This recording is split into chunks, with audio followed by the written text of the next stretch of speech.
Hello, hello. Welcome to the Night's Watch. I'm Jacob. I'm Alex. And Alex, it's funny. When we started this podcast, I think one thing we were debating is what's the tone going to be? Because as we always joke about, we are not journalists. We have no official jobs. This is just a hobby. We both work 9-to-5 jobs. We kind of agree that a lot of podcasts, I think, are either one, too formal because they are run by journalists, or they're too negative because they're trying to get clicks and engagement. And I don't think we wanted to be that guy or those guys. That being said, I'm feeling pretty fucking negative right now. I really don't know what the fuck it takes to stay a Golden Knight. I don't know what you have to do to prove to Kelly McCrimmon that you are worthy of being on this team, other than being 6'3" and slow. Yeah, man. So Marchessault, gone. Stevenson, gone. And granted, all these guys, we kind of knew they were going to be gone, but Marchessault, that one's the shocking one. That one's, I think, the one that we expected not only would work, but we would be willing to trade people to make it work. That's how fucking important this guy is. Leads the franchise in every goddamn category: goals, points, playoff goals, playoff points, games played, game-winning goals, game-tying goals. Every year, every game that we need a goal, that we're desperate, this guy showed up and he made it happen. And now he's fucking gone. And it's not even for a lot of money. Yeah, it's not. I'm not happy about it, but 5 years, 5.5 isn't a lot of money. That's only an extra $500,000 than he was making in previous contract, right? Yeah, guys like this get, as we saw with Steven Stamkos, who is older.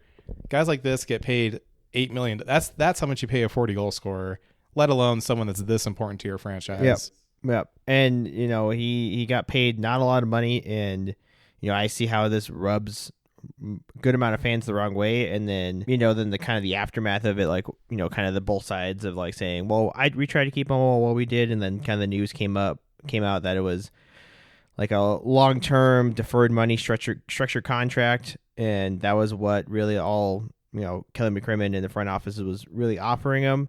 And Marchessault said no, as he should. He didn't want to do that, and I don't blame him for that. I mean, I don't want my contract dollars deferred to my later years when it might be slowing down.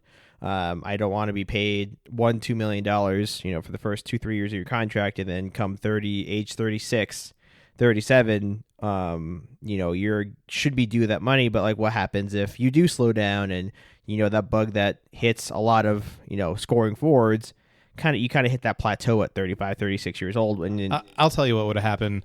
This contract that they offered him was a fucking poison pill. It was designed to be able to be bought out probably within a year or two. That was the plan. Buy him out. He loses 2/3 of his salary. He's gone. Suddenly Marchessault's 35, a fraction of the salary that he was promised, and no one wants to take him because of his age. I would not take that deal either. Why? And I know we're in this cap crunch. We're always in a crap crunch. We've been in a crap crunch since we've been a fucking franchise. Who manages the cap, Alex? Front office does. Kelly McCrimmon. Yeah, he manages the cap. He created this situation. And while we're getting picky about age, okay, so a few months ago we trade for Tomas Hertl, who has term. You know when that contract ends? When he's 36. He gets paid more money. Yep. Yeah, we signed Pietrangelo to that deal. He has a full no-move clause until he's 37. That was the big criticism of signing Marchessault to this contract. We don't want him when he's 37. Kelly McCrimmon got up there with a straight face and said, the data doesn't support giving players these kinds of contracts. You already did it, Kelly. You gave people these contracts. You trade for contracts like these. Why is suddenly Marchessault not getting this? And the answer is that they don't care. They decided that he's not a priority. It doesn't matter what he does. Their minds are made up. Short scoring winger, we don't care. Like I said, if you want to be on this team, you need to be 6'3" and slow as fuck. That's our number one thing that we go for, apparently. Yeah, and it's hard. I mean, I agree with you that the front office painted themselves into the corner, with the deals that they have and the money on the table, whereas you saw, every other team aside from a handful making deals, but, in the argument of that is they're making the deals. They saw money on the table. Maybe a good chunk of those deals were bad. I think a good chunk of those deals were they're gonna fall flat and not gonna turn out well. But there's other deals like this Marchessault deal. It's 5 by 5.5. It's not a lot of money, and it's only it's only till he's age 38. And my big thing, sorry to cut you off, I'm just like pissed off, but man, okay, $5 million, that's Like, kind of easy. a lot of money. Yeah. That's not even what top six forwards get paid nowadays. Nowadays, top six forwards get paid $8 million. When we first became fans, $5 million was a lot. Not in 2024. $5 million is what you pay like a middle six to like a Yeah, and the cap is jumping up by at least $4 or $5 million a year for the foreseeable future. By the time we hit those years where Marshy's slowing down, that's going to be what fucking fourth liners get paid. Yeah, easily. Yeah, I mean, Dakota Joshua is effectively like a fourth liner to maybe about a third liner. He's getting paid close to $4 million. Yeah, exactly. Bottom six, doesn't score. Michael Mario is getting paid almost $3 million, and then Carrier got paid $2 million, and those both guys are going to be in the bottom six for their two respective teams. Which that money, you can understand that, but like 5.5, like you said, as the cap goes up, so are the contracts. Like it's a 5.5 would be a deal for a guy that could score again, like he's been scoring, or he could be. You could always say what if, but we didn't know what if he was going to have 40 plus goals this year. You could say, well, he might fall off a cliff. I'm like, well, I mean, you could also argue he's going to be playing with Eichel or Hurdle or someone that can those two have great someone chemistry. that can support a scoring winger, and kind of even if he doesn't hit 40 again, he'll be 30 plus like for a couple of years. And we'll get into it a little later, but who do they bring in? They bring in fucking Victor Olofsson and Alexander Holtz. That's the solution. I do know what they're thinking, but it's just fucking ridiculous, man. For every reason, for the legacy, for the pride, for the reputation, for what this player has done for us. And if you want to be all analytical and cold and, well, you got to be cutthroat, that's just what you got to do. I get that. I totally get that. We got worse. This team went from being a juggernaut, being a top 3 team in the league, to I don't know. Are we a playoff team? Probably, but I would say we are a fringe team. We are a fringe team. Probably for the first time in our franchise history, we're a fringe 3 team. to 4 seed in the Pacific easily. I mean, Edmonton did good work. Yeah, they have to clear cap space because they're like $2.5 million over, but they might just jettison Kane's contract because of his injuries, and that's going to make him enough money. Vancouver, their defense got a little worse, but they're still going to hang around. Despite LA's signings and trades, I don't think that forward group is actually better anymore. It's kind of gotten worse. So we looked at their bottom 6 a couple days ago, and it was pretty awful. Seattle got better. Yeah, because they added fucking Chandler Stevenson. Like maybe the term was a little long, but like who got a lot better? Who probably is where flip flopping places was with. Who's going to be kind of the new contender in the West, and we're going to be the fringe team? Fucking Nashville. They got deeper, and there's the argument I've seen is like, well, those centers can't support all that scoring. I'm like, it doesn't matter. You just have a competent center that's gonna, pass it to Stamkos or Marchessault. That's not even to say like, what if they don't play Stammer with Marchessault? What if they played Ryan O'Reilly between the two of them, or put Stamkos? Yeah, exactly. Like that's a first line on any team. They can mix and match. Yeah, Colton Sissons is not, I wouldn't call him like a premier center. He's not really a second line center, but he's not bad. He can support the team. And that's also to say that team might not even be done yet. They could be making a splash for a center. Oh, yeah. Yeah. Plenty of time. They've got the assets. They got Askarovs and Luke Evangelista and Tommy Novak and exactly kids that they could trade out that they could get a premier center to play their second line. And, speaking of assets, that's another thing that I want to talk about with this. Okay. So we lose, 6 guys? We lost... 4, right? Marshy, Stevenson, Amadio, Carrier, Martinez. Oh yeah, Martinez, and then Patera, and did we lose another forward? No, I don't think so. Okay, 5 guys, whatever. Okay, so, and I've heard other people say this online. I think you used this phrase the other day. I'm going to push back on it. Well, it's a retool. This isn't a retool. This isn't a mini rebuild. In those situations, you sell players and you get assets back. You get players back. You get picks back. You get prospects we back. Lost them for... We got nothing. Yeah, got nothing. We let them walk in free agency, and we got fucking nothing. We even trade like their signing rights, like how Dallas traded Tanev's rights for a pick in exactly. And the reason that it happened is because I think they were planning to keep Marchessault, and I think they were planning to push for Stamkos too. Fucking Kelly McCrimmon's eyes got a little too big for his plate. And this sounds like I'm rambling, but I swear to God, if you follow all the insiders for 2 days straight, Vegas is doing something. Vegas and Stamkos. Vegas is cooking. Vegas is cooking. I think Kelly McCrimmon got a little too arrogant, and he thought he was going to keep Marchessault, and then snag Stamkos and offer them these completely insulting fucking deals. And think they would take it for some reason. Just, what, for the privilege of being on your fucking team? Yeah, and he even said that it may have been like a denial thing where he said that in the press conference. He's like, oh yeah, they're cup winners. They want to go get contracts. And, we try to negotiate with these guys. But I'm like, yeah, you could also tell them, like, you're cup winners. You want to win, another one, or at least one of them to stay. At least one of them. Like, obviously that deal that Stevenson got, I love the guy. Complete overpay. At least in the term. That's very long for...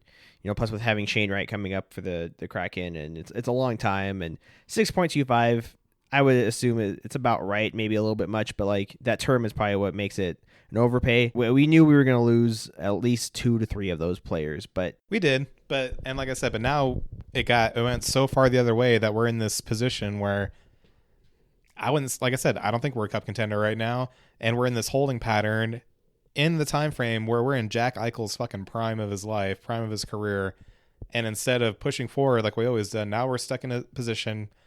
We have no draft capital, we have no fucking cap space, and we have no reason for anyone to want to come here. I don't think we can even make a move at the deadline. Like, what fucking move did we make at the deadline with $1 million in space and no picks? Yeah, unless one that makes a difference, that moves the needle. Yeah, unless you would have to have someone be injured again, and it would have to be one of the 4 high contracts in Eichel, Stone, Hanifin, or Pietrangelo. Get ready, Mark. Put that back on ice, buddy. But then, like you said, we don't have picks. We don't have a first round pick for the next 2 years, and then our top prospects are now Brendan Brisson and Kier Schmid. And Trevor Connolly, who I would argue is unfucking tradable to at least half the league. Yeah, I mean, with the stories that come out with the attitude. I mean, of course, Kelly McCrimmon came out. The racism. The racism. Kelly McCrimmon came out and said, "Oh no, we talked to him, and he acknowledged what he did, and seems like he's turned a corner. But until he can actually prove that he did." Here's my thing, but once you did it, it's already written down. Exactly, you can't go backwards. Here's my thing, and Ken from Sinbin brought this up. Credit to him. Go listen. But yeah, they talked to Trevor. I'm sure they did. Did they talk to the kids that Trevor's had issues with? Did they track down the kid that Trevor called that awful name to and ask how he felt? Did they track down the kids that apparently he pissed on their gear and yeah. his own teammates? Yeah, that's another thing that we didn't, because I just didn't know the last episode. It goes beyond the racism. This kid has a fucking reputation for punching and slew-footing his own teammates, pissing in his teammates' hockey gear, racist remarks, making swastikas. It's all around immature, peach of a kid, especially for being what 17, a gem. 18 Thank you, and Kelly. Expecting to be. You know that the Golden Knight is the protector of the innocent and all that good stuff. Wow, great. Wow, well, love it. Yeah, I mean, it was a rough week. Very. This sounds like hyperbole, but I think it might be true. I think this might be the roughest week / lowest point of the fucking franchise. Yeah, I mean, I would say this or missing the playoffs were followed up by winning a cup. So missing the playoffs was the worst point at that point. Probably. Now this whole not retaining anybody doesn't look good for this playoff, man. I'll tell you that. Not retaining anybody is the hard part, and I think what kind of benefits us on the other side of we obviously got worse. We lost depth. I think that helps is, LA got worse. Dallas made some really weird signings for defense. Did you hear what happened with Yanni Hakkapaa? He's never going to play hockey again, probably. That's why Dallas let him go. Toronto's deluding themselves, much like they did with John Klingberg. Yeah, his knee's so fucked up that, he might never skate. Yeah. So knee on knee, no cartilage. And bone on bone, whatever. I mean, Dallas, I wouldn't say got worse. Their defense got worse, maybe. Colorado really didn't do anything, and they're kind of in cap hell. Yeah, very much so. The Jets didn't really do anything outside of letting go Schmidt, and that was it. Re-signing DeMello, but that team doesn't really change. Did they even add anyone? I don't think so. Nobody major. I mean, that team's still gonna be good, but they're not gonna be, And they lost Sean Monahan. Yeah, they lost Sean Monahan, and they lost Tyler Toffoli too, right? Yep, he's in San Jose. So you could argue everybody in the West got worse, but the Pacific kind of stayed the same. We're at our ceiling, I would say, unless we say this now. It's early. It's July. Our ceiling is third place in the Pacific. We could outshine it. We could have Alexander Holtz and Victor Olofsson could have an electric season. They could be like, oh shit, we got to prove ourselves. We're fucking throwaways. The fact that we're relying on, we're going to turn around Alexander Holtz and Victor Olofsson again. when we're in Jack Eichel's prime, when everything this team has ever done is to win now to the point that everyone else fucking hates us, how is this the best that you can do? Yep. And on top of that, the reason you got here is because you spit in your leading goal scorer's eye. Yeah, it's funny. On the way here, I was listening to Empty Netters. They had Michael Del Zotto on, and they kind of opened the pod talking about, because he played in Tampa, and they were talking about, either way, they were talking. Played in a lot of places. They're talking about the Steven Stamkos situation, and they're like, yeah, from a player's perspective, like what'd you make of all that? And he said, this is a guy that has done everything that you asked of him. He played through injuries when you needed him to. He scored those big goals when you needed him. He put himself on the line, and you come out with a contract offer like that. He's like, that is a fucking spit in the face and an insult. I would say that was worse than, we were hyped up about Marchessault resigning, and at least the deal was dumb because they're like, oh, deferred money in the back of the contract because it's designed to get blotted out. It was the same principle. It was like, we're not going to pay you an actual contract. We're going to give you this fucking joke of a contract where we pay you when you're fucking 40. Like, it's true, but then you want to accrue interest on that money? Good luck, buddy. And also true, but then I think that Stammer deal was more of a smack in the face because I think the top end of the money was $4 million. Yeah, that they offered him. That was even as low as 3. I think. That was that was insane for basically your captain for the last 16 years. Well, as I understand it, Marshy's deal, it would have been the AAV might have been like 5 or whatever, but the actual cash paid would have been $1 million or less. Yeah, I don't blame them for not taking that. I mean, they talk about it, and they have interviews, and it's sad to see that Marshy's getting vilified for not taking a contract like that. But would you take a contract? Say we work our normal 9-to-5 jobs. Would you take a salary that paid you a tenth of what you get paid in the year for the first, say, for 2 years, and then they pay you all the rest if you're still with the team? Fuck no. Still with the company? Of course. Like, you can't. Everybody's like, well, it's a business, so you can't get mad at the front office thing. Well, exactly. It's also a business for the team, the player too. Yeah, it's a business. You want an asset, you got to fucking pay for it. That's how it works, buddy. He's a commodity. You have to pay for the commodity. Like, he knows what he's worth, and he wasn't asking for $8 million, $9 million. Yeah, and like I said, the whole thing with this deferred money bullshit, I feel like what people are glazing over and they don't realize, that leaves him extremely vulnerable to a buyout. Extremely. And that buyout would be, you goddamn, like you said, damn well that Kelly McCrimmon would be like, okay, I'll buy you out. Yeah, we'll sign you to this 5-year deal, and then play 2 years. After year 2, you're out of here, and you're going to lose 2/3 of your money. Bye. Yeah. Oh yeah. And you didn't get to accrue interest on it because we've only been paying you parcels. Yeah, and it's, why would you take that when you got like 3 kids, 4 kids, and you made money in your career, but not a lot. Why would you take a deal like that if you're guaranteed $5.5 million a year by another team? They both sides tried. I think McCrimmon could have tried harder and say, we'll sign you to this, but we're gonna have to make some other hard decisions, and that's a part of being a GM. You have to make hard decisions. Yeah, and I get that, and I agree, but not again. We're in this situation. Yeah. He created the situation. It's a hard decision because he made it a hard decision. Yeah, because of his previous management of the cap. Yeah, he drew himself into a corner, and when other teams were spending money that didn't draw themselves into a corner, he couldn't do anything about it, and everybody had to walk.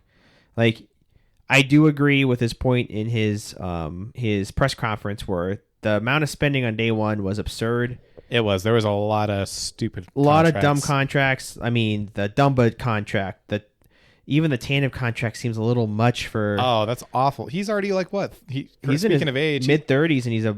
But he plays a totally... I know we're just got done talking about Marchessault, but he plays a totally different game. That guy has fucking hard miles. He's going to get paid $4.5 $4.5 million by the Leafs. He's like blocking shots with his face. Yeah. Like, the Leafs defense got better by miles, but like, there is plenty of contracts that are head scratchers. Is like, but why? Like, why that much money? Why? Like, even that's all that organization has to offer people is money. Yeah, like that, and then like we said, the Dallas contracts. What else? Lindholm got a ton of money. Timo Teravainen went to the Blackhawks for a lot of money. Blackhawks spend where they're still going to be bad. They spent a good amount of money. They only took those people on to insulate Bedard and fucking whoever else they have. Yeah, and all then the kids.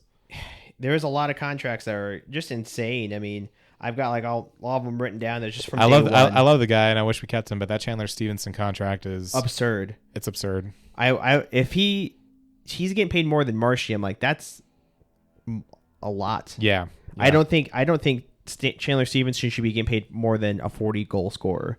No. Like, I love the guy, and I kind of hopped on Emerald City Hockey and left a comment like, you guys are a little too down on him. This guy has elite hockey IQ and speed and passing, but he's not a $6.5 million. He's not going to score 40 goals. He's not going to put up more than 50 points. No, not at all. Yeah, I think the one that hurts the most, obviously, is Marchessault. Like, I knew the other 3 forwards were going to be gone. We've been counting on that for weeks now. Yeah, but Marshy hurts the most. I mean, he's your, like we said, franchise everything.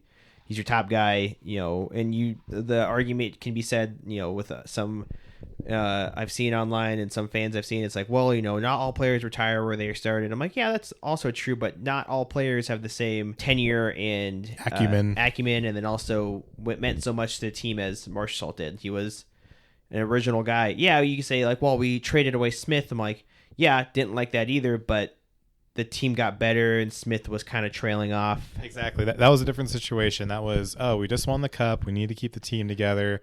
He found himself on the third line, wasn't scoring a lot, and it sucks, and I hated it, and I was kind of angry when it happened, but I could accept it because I saw, this makes the team better. And again, I'm hearing our fans regurgitate this because I think they're not even thinking critically. They're just regurgitating what they've heard in the past. Well, we had to let Marchessault go to get better. We did not get better. We're essentially burning a year of Eichel's contract. According to management, you stop being good at hockey when you're about 34. Eichel's 28, so we're just 6 years. We're going to give him a 4-year contract after this. So we're just burning a percentage of his goodness, I guess. We're just not going for it this year. Sorry, couldn't do it.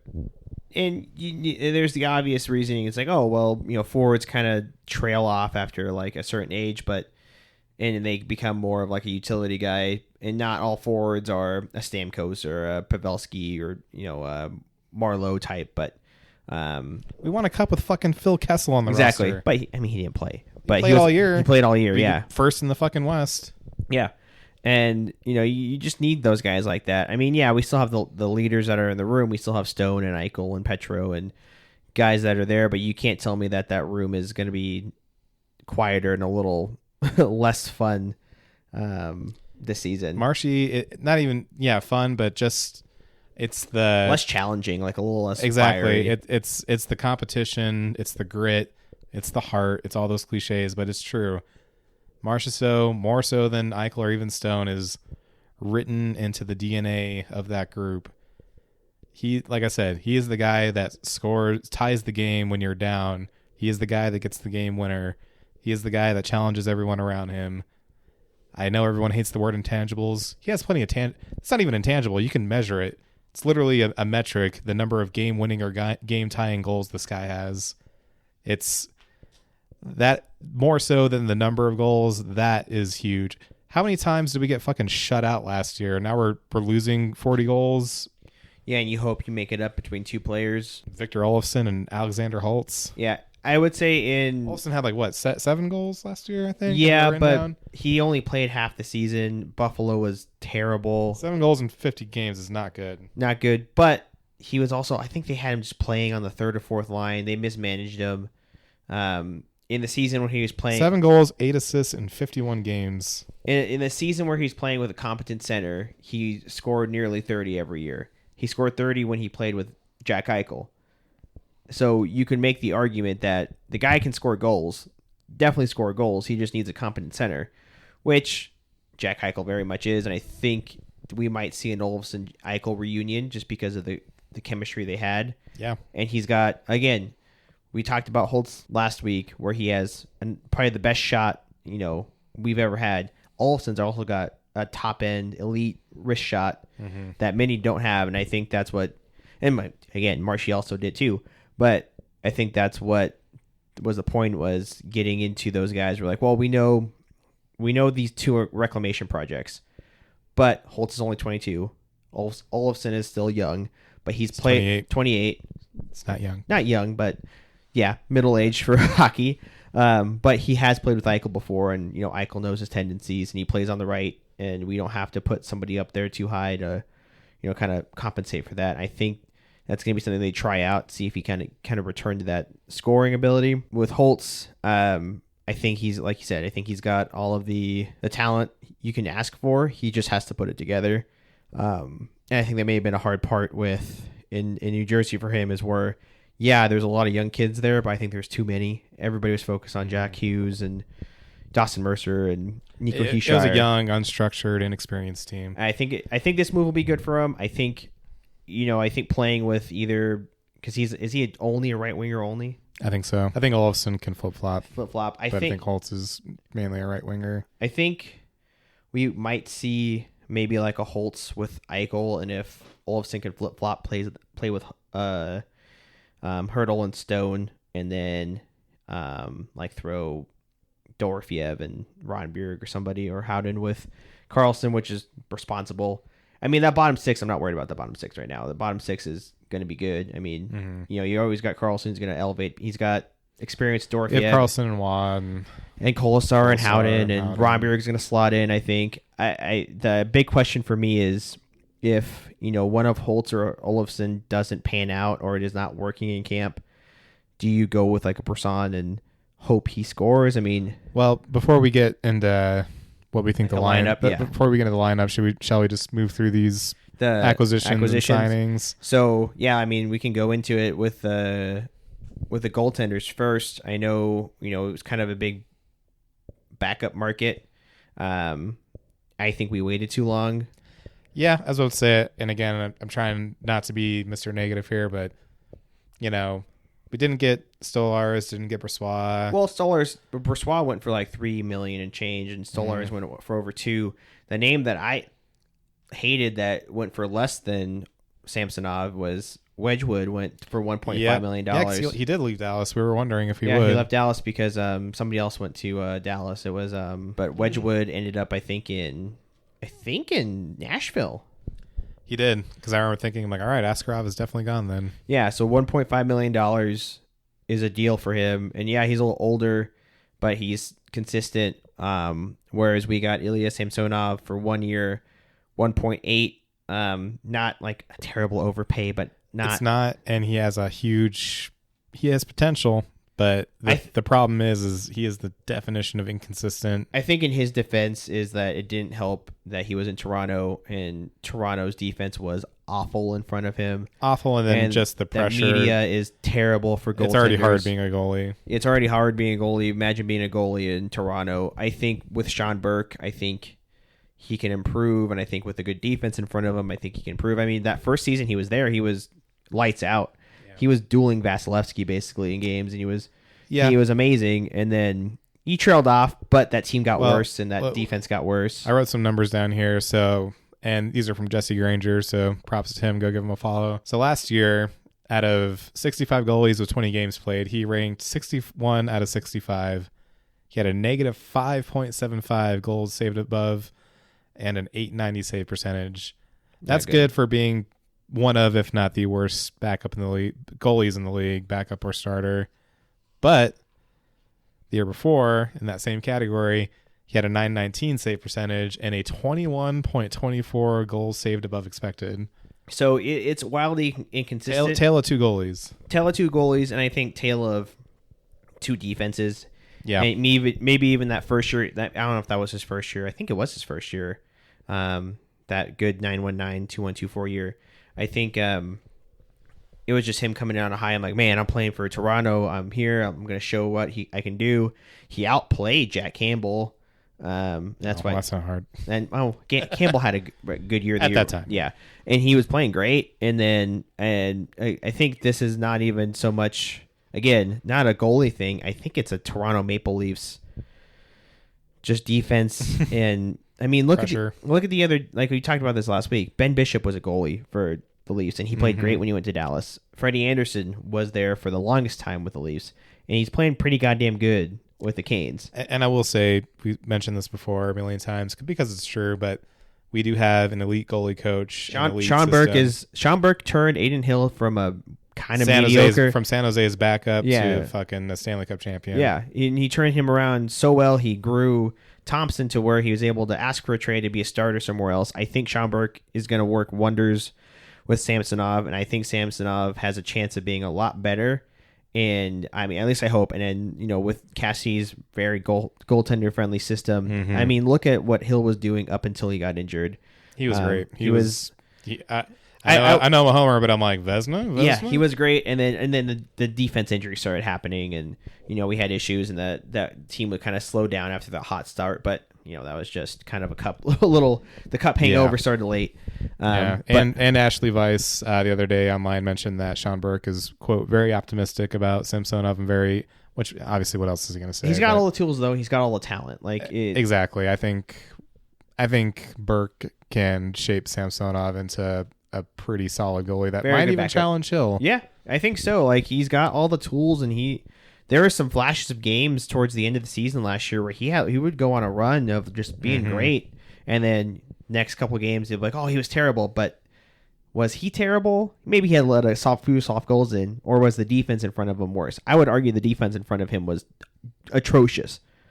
So unquestionable. You're like, well, he lost the net to Woll. I'm like, did he really lose the net to Woll, or did he? Or was TJ Brody on the defense corps? Exactly. I can't even name anybody after Morgan Riley and Connor Timmins. We went through this last week. Yeah. The only reason I know is because I listen to the Steve Dangle podcast sometimes, and I hear them bang their heads against the wall, wondering why they can't win. I'm like, guys, Simon Benoit. Yeah, but. I think Samsonov's got a better chance. A good point is, we just went from spending a hair over $5.5 million for a tandem to now 6.7. But that's we said that when we trade Logan. Not to McCrimmon's fault. We're losing cap on that, and that wasn't McCrimmon's fault. That was 100% Thompson saying, I want to leave. Credit for. Yeah. He honored.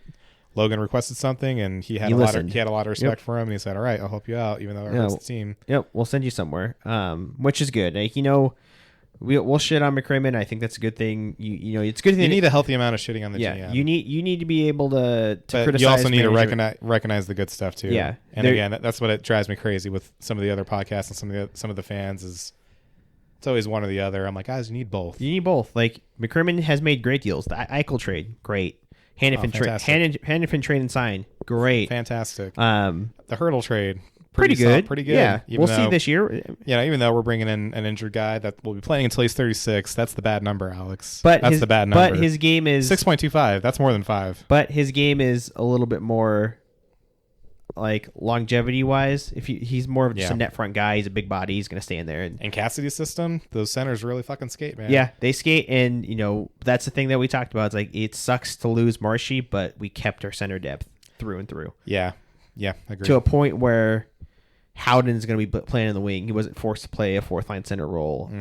We've got guys that can play both positions, center and wing, and we keep that 1, 2, 3, 4 the same. Yeah. And we still have guys that could pop in like Ron Bjerg and Brisson and Mason Morelli, who I think I love as a bottom 3 guy that can just pop in. I say a kid, but I think he's 29. He's almost our age. He's not a kid. But he can pop in and play. I mean, we've got good depth, but it just hurts losing a scorer. So, but going into the kind of that scorer and talking about that is we got Victor Olofsson, $1.075 million for 1 year or 2 years. 1 year. 1 year. I really do think this is a prove it. We're going to put you on a line with either Eichel or Hurdle. Prove that you can score and score consistently. Yeah, I do think once we accept the situation that we're in and we say, okay, where do we go from here? How do we fix this? I do think this is a very smart pickup. Yeah, he had a bad year. Like you said, he only had 15 points in 50-something games. But Buffalo was just wildly inconsistent. Tage Thompson was injured. Dylan Cousins was injured. Who was the coach? Don Granado. Yeah. And he would just put somebody on a line and say, good luck and have fun. He wouldn't consider matchups and wouldn't consider, maybe I should play this kid. Not kid, he's 28. But maybe I should play Olsen with a Tage Thompson or a Dylan Cousins or somebody that could really unlock his potential. I mean, look how great Jeff Skinner was to start off the season, and he was playing with until Thompson got injured. And that stuff's important. I mean, because obviously we just got done talking about Marchessault for a while. he went from a 20 goal to a 40 goal scorer because he was playing with Jack Eichel. Yeah, 100%. And all of a sudden he does have multiple 20 goal seasons under his belt. And quite a few of them are with Jack Eichel. Mm-hmm. I think his one over 30 goal season was with Jack Eichel. Yeah. So he definitely has a scoring touch. A lot of his goals do come off the power play, which I think is great for us. I was going to say, I think some people use that as like, well, all of it's off the power play. That's a bad thing. I'm like, thank nope. God. That's what we needed. We fucking needed goals off the power play. You know, we've been terrible, and that's the excuse. Well, his goals are power play goals. I'm like, cool. I'll take him. Fucking take him. Give him like he can score all. If he scores 30 this year and all 30 are power play goals, you know what that means? We had a pretty goddamn good power play. Yeah, exactly. Because it's been bottom of the barrel for a while, and I like to joke. You know, I'll still randomly yell out, "Fire Steve Spott." Because I don't know if you remember when Peter DeBoer was here, the power play wars, that was Steve Spott's fault. It was worse than what we have now. I'll say, even though it continued to be pretty goddamn bad, I will say at least the last 2 years we would have like at least about a month somewhere in the season where we'd have a hot power play. But other than that, I pretty think fucking awful. Both of these guys help on the power. We say both of these guys, Olofsson and Holtz. We talked about Holtz last week, but I think both of these guys help as a just pure shooter. Yeah, on the power play, because we really it'll help the power play. I'm a little worried about 5-on-5 because they both have the same issue, which is bad skating and bad defense. Yeah, and I think that's something that we kind of predicated our team on, of being a better defensive structure. But there's no wood in this room. It's press board.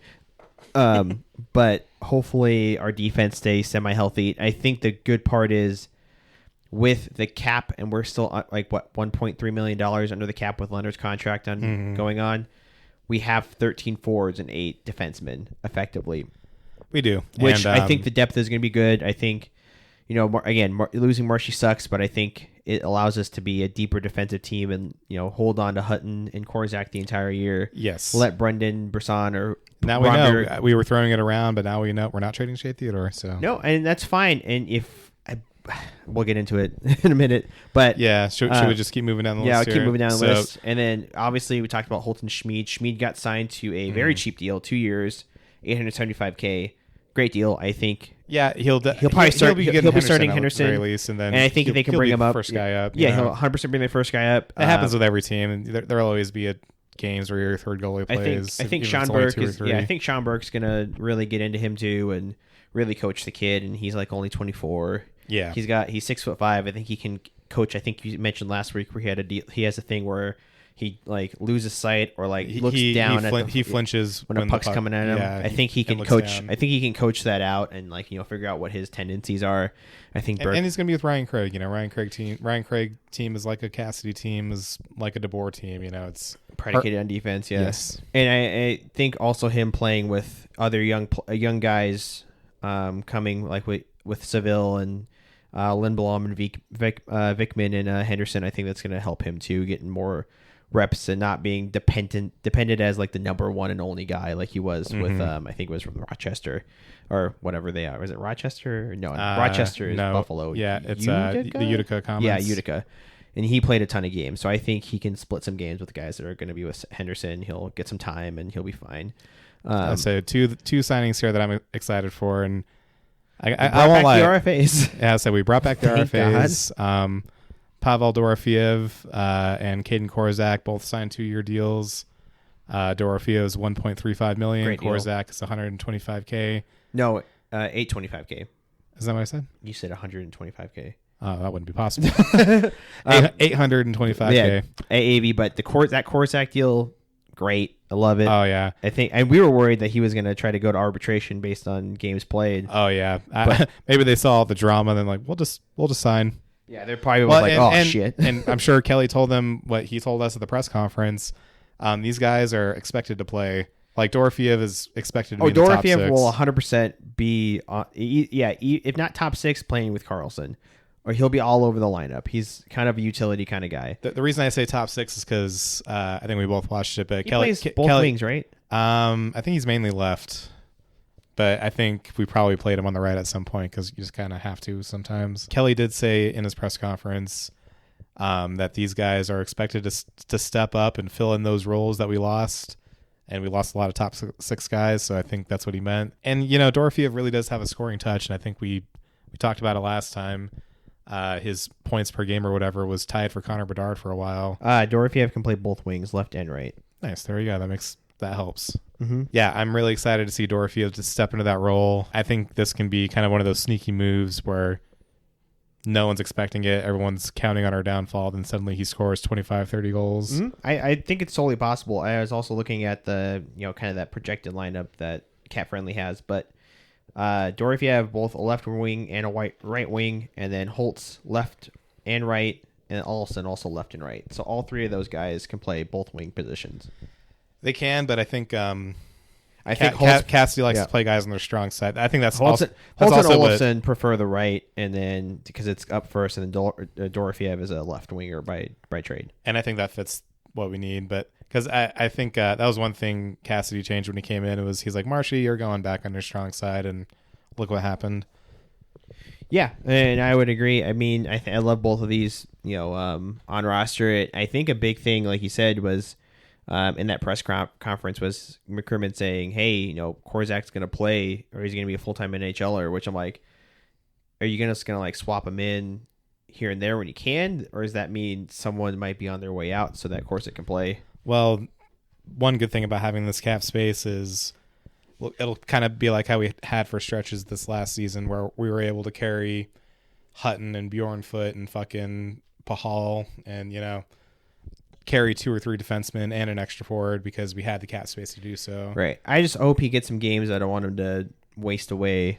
He won't. Scratched. He won't. I think he'll play a solid quarter of the games. Here's the other side of it. I think this will be great for Haig and Whitecloud because there will be real internal competition.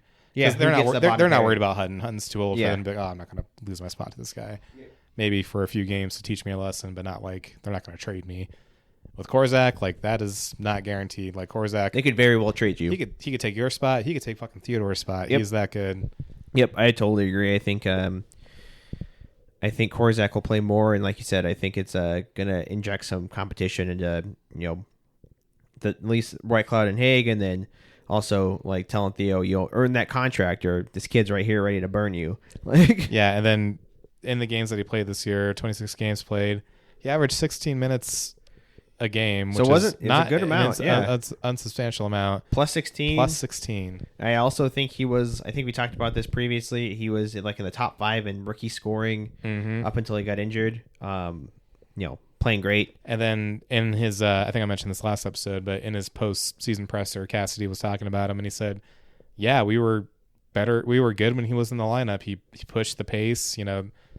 He controlled the pace of the game, which is not something you expect to hear from a rookie defenseman. You 100% need that. And then also, it's not just Korzak too. Like Cormier looked really good in the handful of games he played at the end. I'm not worried about our defensive depth at all. Our defensive depth is great. And I think that's going to help us this year with a weaker kind of winger group. Really help us out, kind of staying in games. We talked a little bit about 5-6 free agents went, but the 4 forwards, they all walked. We got $1.3 million in cap space, enough for maybe one more forward, depending who's out there. Can I tell you who I really hope we get and who really intrigues me? Daniel Sprong. Yeah, he's never made more than $1 million in his career. But he pots like 20 goals a season. He's a great depth forward, and he's also another guy. Well, he doesn't play defense, but I'm like, I think we're sacrificing, winger defense for center and other winger defense. When you look at the makeup of our team, and what does make me feel optimistic despite this horrible fucking week that we've had, we still have, in my mind, probably the best center core in the league. Eichel, Hurdle, Carlson, Waugh, and then now that we know that we haven't traded Shea Theodore like we thought we were going to, great defense. I would say we had the best defense in the league easily, and we could insulate the scoring that we've lost and help out the goaltenders with playing up to snuff defense, and we're going to be healthier again. Hopefully, nothing happens, but we're going to be healthier coming into this season. We're not going to have to really start out crazy hot. Have to play our game and let everybody stay healthy and play the way that Cassie wants the defense to play. I think, like we said, having a long off season is going to help everybody. I think going to camp and everything with being relatively healthy and no issues, I think it's going to be great. Yeah, I agree. I think it might be a little bit how Boston was this last year, where everyone was kind of waiting on their downfall, and then it just kind of didn't happen. And not only did it not happen, but they finished first in their division. They did lose in the second round of the playoffs. There is that. So a little worried about scoring but the depth. Panthers were disgusting. So true, very true. But yeah, I don't know. Like I said, I still think we're a playoff team. Yeah, I think we can get in there like a 2 or 3 seed, and then I mean, all you need to do is get in and be healthy going to the playoffs. I think we can very well challenge anybody else in the West. Like I think I said, the only team that's really super improved was probably the Preds. Edmonton stayed the same. Colorado kind of stayed the same, got worse. Actually, I might argue that I think Edmonton got a little better because they added Arvidsson and Skinner and Skinner. They got scoring up and down the whole way, basically. Brought back Perry. That defense got somehow Connor worse. Brown. Did they lose a defenseman? They lost DRNA. That's an improvement, in my opinion.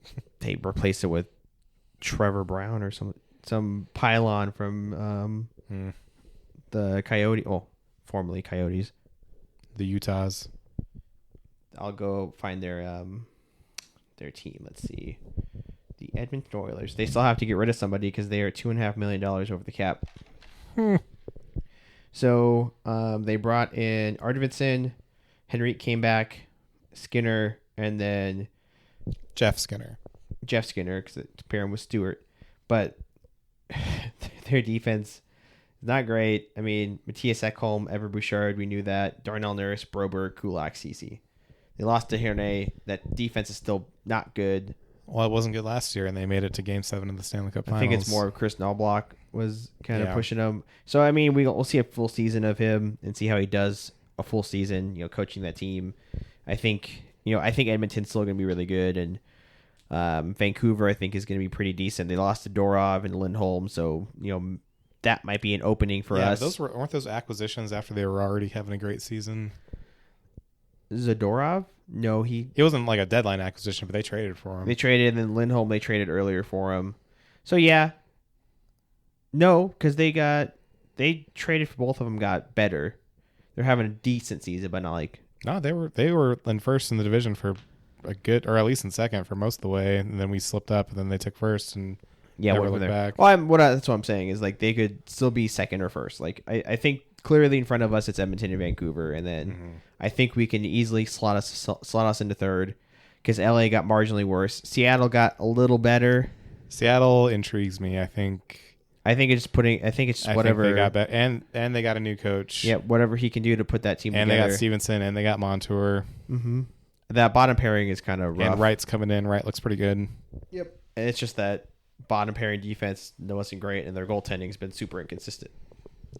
Yeah, but I think with Joey starting as the starter and having a set roster in front of him and not having to be in a position where he's like, hey guys, I'm here to save the season, Yeah, I think again there's a clear divide, and I would say it's those four, and then people are like, well, what about LA? But I'm like, LA got. I do like the Tanner Jeannot acquisition. Yeah, but then the rest we looked at it. The bottom those are all names from Ontario, aren't they? Literally, Akil Thomas played in Ontario. Yeah, Laferriere played in Ontario. Like Trevor Moore was in Ontario. That bottom group is not good outside of Fogle and Jeannot. And then they also added Fogle. Yeah, but you could also say that again that bottom six is rough. They upgraded their bottom six, I think, but they traded away Pierre-Luc Dubois. Not that he was doing much, but so who's is Kopitar and Deneau, and then I don't even fucking know. That's it. It's so yeah. In that case, I don't think it's going to be good. Yeah, it's rough for them, and then obviously we know Calgary is not great. San Jose and Anaheim. Anaheim and San Jose, they got better, but not like better for good. Being garbage. Yeah, for being dog awful. So the centers on the Kings are Kopitar, Deneau, Alex Turcotte, who's basically a failed prospect, and then Akil Thomas right now. Not great. And then their goaltenders are Kemper and Riddick. Not looking good. Okay. So I would say we're squarely, at least for right now, in my prediction. I know it's way too early. It's July. Squarely in third. With the ability, if the team clicks and really goes to, I think they could move up, and I think the Central's still going to be. Assuming they don't fall apart and start hemorrhaging losses because there's no chemistry or camaraderie or motivation in the room. That's the big thing, is like they really have to have a really tight and close camp. They have to, really figure out, what they are and, playing together and, kind of playing up to Cassidy's system. Yeah, I think this will be a big year for Stone. I think it'll be big on year. Ice and in the room. Mm-hmm. Big year for Stone. I think Hurdle should come in and really not assert himself, but like really prove him like, hey, I'm here for a while. Yeah, I don't think he'll provide the edginess and competitiveness that Marshy had, but I think he'll bring the smiles and the relief. Yep. He's a fun guy. Everything you see him in practice, he's having a great time. I think it's a step up moment now for Eichel and Stone and Hurdle to really step up and say, hey, I know we lost a big key piece of this team, but we're still the Vegas Golden Knights. We still can win. Exactly. So going, into those pieces, I think it's kind of hard to also predict next year with McNabb and Theodore also entering UFAs. Yeah, don't get me started on that. Where do they go? Do they get traded? Do they stay? I have no reason to believe that they're staying. I mean, it's entirely dependent on I think it's dependent on how the year goes. Have we already committed them to just being our own rentals? And like, sorry, Theo, couldn't pay you. Sorry, McNabb, couldn't pay you. I think the big thing, at least for Theo, is that he's going to get paid more, but then the cap does go up significantly again to where we're not going to be in the same cap situation this year as we were, or next year as we were this year. Yeah, but then we got to start putting money aside for Eichel the next year. And the cap goes up again. It goes up again, but then... Yeah, but then you're paying... So it's a give and take. McNabb, I would love to bring him back, but I think that might be like he's a 35-year-old defenseman, Yeah, we'll see how this year goes, but he plays that stay-at-home game where I think my only thing is because it's Korczak. You got Korczak coming in. Someone's going to have to... Well, yeah, but Korczak plays more of an offensive two-way game. True. You need at least one guy like McNabb that's just eating pucks and dominating in front of his net. True. So we've kind of talked. I want to be like New Jersey. kind of talked about the lineup. What we think of next year. I think we've kind of given our bits and pieces and kind of our ideas. Can I bring up my lineup I made the other day and read it off? Yep. Okay. So the lineup I drew up just very quickly. On the first, I have Barbashev, Eichel, and Olofsson. On the second, I have Dorofeev, Hurdle, and Stone. On the third, I have Ronbier, Carlson, and Holtz. And then on the fourth, I have Howden, Waugh, and Kolesar. I think Eichel and Olofsson, they have a history.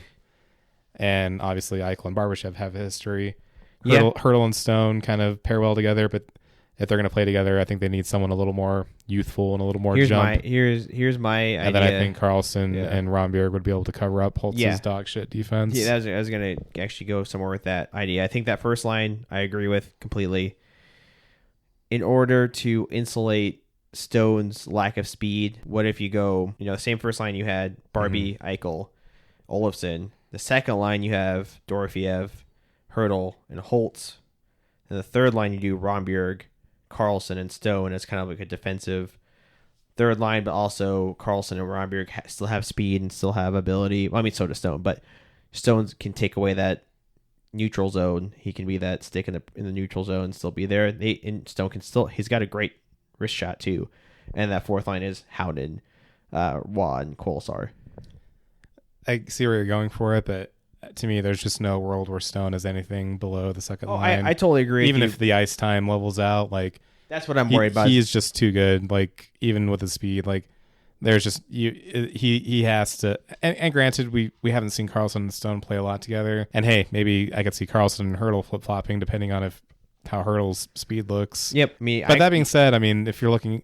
Because, I try to look at the composition of the line itself. Like you want a playmaker and you want a shooter and you want a defender. You can play Stone up with Eichel and then that was drop Olofsson down to the second line with Hurdle and Dorofeev and keep Holtz with Carlson. Yeah, so we'll know when training camp hits, but how that all pans out. And then again, that's where I think I'm just relieved that despite what we lost, I'm like, well, at least. Looking at this lineup, I'm like, well, at least there's options, There's a lot of options, a lot of plug and play. When we're getting to the point where we're plugging Brisson in the top six, I'm like, that's not good.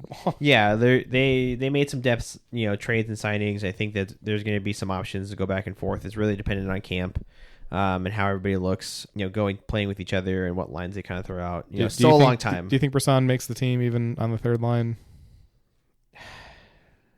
I'm gonna sound like a hater because we go to Henderson games all the time, and I love Brisson, but he's not a bottom six player. Well, he's not, but I think you can get away with it on the third line sometimes, but he's 22 years old, man. Like, he's played like 4 games. Like, I don't know. I'm just at the point where I'm like, I feel like if it was going to happen, it would have happened already. Like, yeah, he's not consistent, and if they're going to plug him in, I mean, if they didn't make the Olofsson signing, I think it was going to be okay. Brisson, you're playing with top 6 role. We're going to start you up there this year. He could honestly play with Carlson and Holtz maybe, and then Romberg's kind of that 13th forward if you want to bring him in. But he's going to have to score. And that's the problem. He's going to have to score, and he's going to have to hold his own, because I know we always say, Carlson makes guys better, which he 100% does, and he has elite defense. But when it gets to the point where he has to cover his whole line, like, you know what I mean? Like, when he has a liability. He can't cover Holtz and Brisson for him. When he has a liability on either side, like, that's when I'm like, are we asking too much of him? Like, Carlson had a great offensive year this last year. Is he going to be able to replicate that if all he's doing is getting back to fix other guys' mistakes? No, I agree. I don't think you could put that all on him, especially, as much as he already takes on. I think it's too much for him.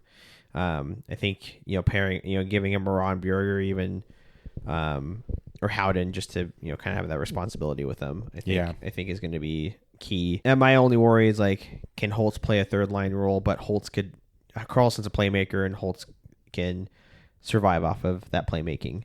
Yeah, and the way because I agree, sometimes you don't want to see those top 6 guys get forced into the bottom 6. Like, well, of course it didn't work out. You didn't play to their abilities, but Alex Tuch was on our third line. Yeah, no, I agree. You can score on a third line, especially on this team. No, especially with Carlson, I think Holtz can do that. And again, see what's going in the camp. But I think we've got a good amount of depth, and we're not as worried as last year, if that makes sense. I know it sucks losing Marshy, but when those injuries happened to all of the forwards, we're bringing Mason Morelli and Byron Freese and Sheldon Paul.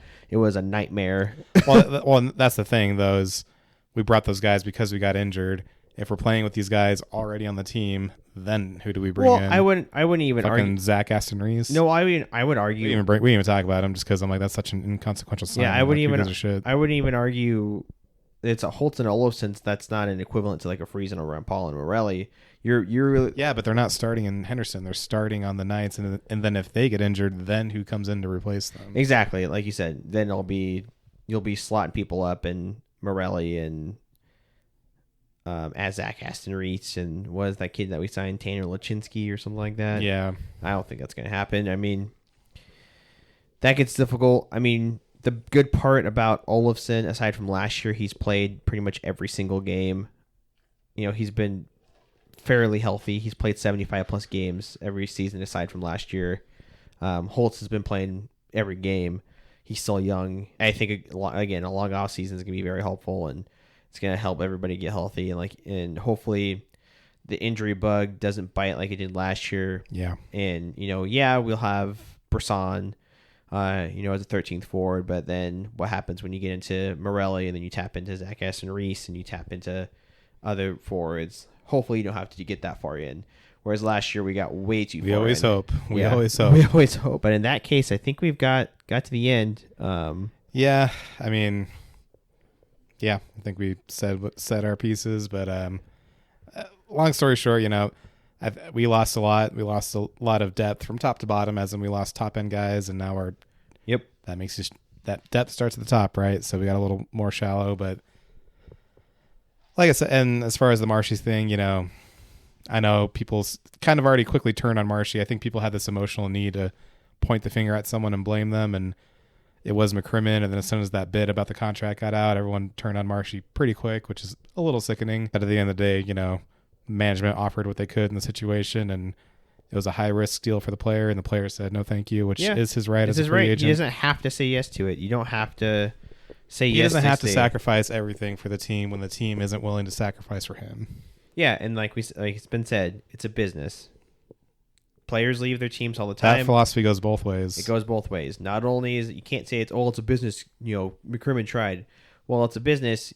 He's a commodity. He's your top commodity, and he is free to say, "Okay, you're not going to accommodate me, then I'll take my services elsewhere." Exactly.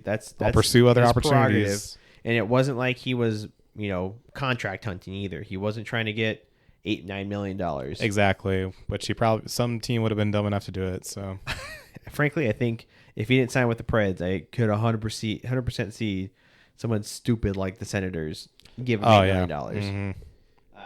But all in all, we'll see what happens this year. Now we're going still into got that. We still have our centers. We still have our defense. Yep. We still have the core. Still We still have the strong core in idea goal, of the team. I think. Yeah, we still have the core idea of the team. Hill's going to have a good offseason. Samsonov should get good coaching from Burke.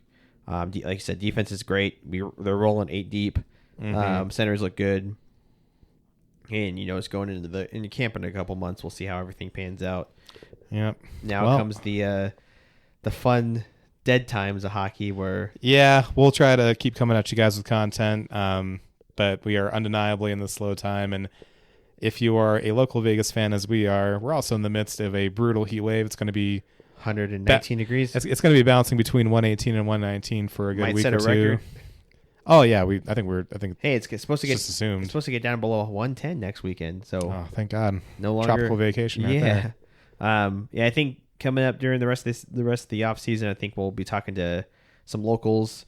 We'll reach out to some friends, some fans, share some Golden Knights stories, talk have about some what this team camaraderie, means, talk about the Stanley Cup run. We got some good stories with some friends of ours, and remember some good times. Wax poetic. Exactly. Until next time, stay gold. Stay gold.